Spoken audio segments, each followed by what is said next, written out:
పందా విషయంలో అనేక రాజకీయ పార్టీలకు అనేక రకాలుగా అభిప్రాయాలు ఉండొచ్చు.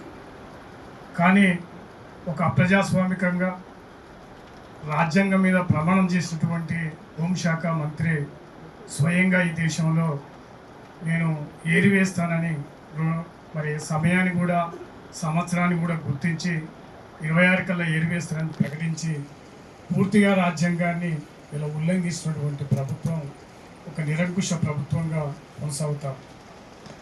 భారతదేశంలో అనేక సందర్భాలలో సరే సాయుధ రైతాంగ పోరాటం కావచ్చు, మొన్న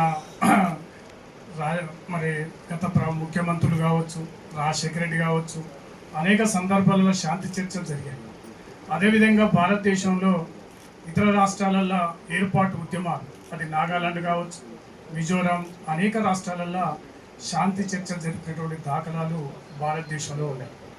కానీ దురదృష్టం ఏంటంటే ఇలా భారతదేశంలో బీజేపీ ప్రభుత్వం అధికారంలోకి వచ్చిన తర్వాత ఇలా నక్సలైట్ పార్టీలనే కాదు, మొదట ప్రజాస్వామికవాదుల మీద, తర్వాత ఇవాళ నక్సలైట్ల పేరుతోనే ఆదివాసుల మీద పూర్తిగా నిర్మూలించాలనేటువంటి తలంపుతోనే పెద్ద ఎత్తున యుద్ధాన్ని ప్రకటిస్తూ వందల మందిని, ఎందుకంటే ఒకనాడు ఎన్నికలు జరిగితే 4-3 చనిపోయేవాళ్ళు, కానీ ఒక్కొక్క సందర్భంగా 10 మంది 20 మంది చనిపోయి మనందరికీ కూడా చాలా బాధాకరంగా జరుగుతాం.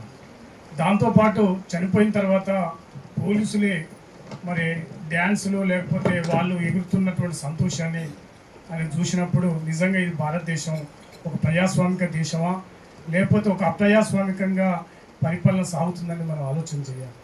అందువల్ల ఇవాళ పెద్ద ఎత్తున ఇలా వామపక్ష పార్టీలతో పాటు ఇంకా విశాల వేదికగా పెద్ద ఎత్తున డిమాండ్ చేస్తూ ప్రజాస్వామికంగా నక్సలైట్ పార్టీతో చర్చలు జరపాలని, ముఖ్యంగా మావోయిస్టు మీద చర్చలు జరిపి ఆదివాసుల మీద జరుగుతున్నటువంటి దమనకాండని ఆపడానికి మనం పెద్ద ఎత్తున ప్రయత్నం చేయాలి. దీనికోసం ఇంకా పౌర సమాజంలో ఉన్నటువంటి సంఘాలని పెద్ద ఎత్తున కలుపుకొని భవిష్యత్తులో ఈ ప్రభుత్వం మీద ఒత్తిడి తీసుకురావడానికి మనం ప్రయత్నం చేద్దాం. ఈ యొక్క సందర్భంగా బీజేపీ ఇలా కేంద్రంలో అనుసరిస్తున్నటువంటి ప్రభుత్వం మీద ఒక రకంగా ఇంకా కలిసి వచ్చే శక్తులు అనేక మంది ఉన్నారు.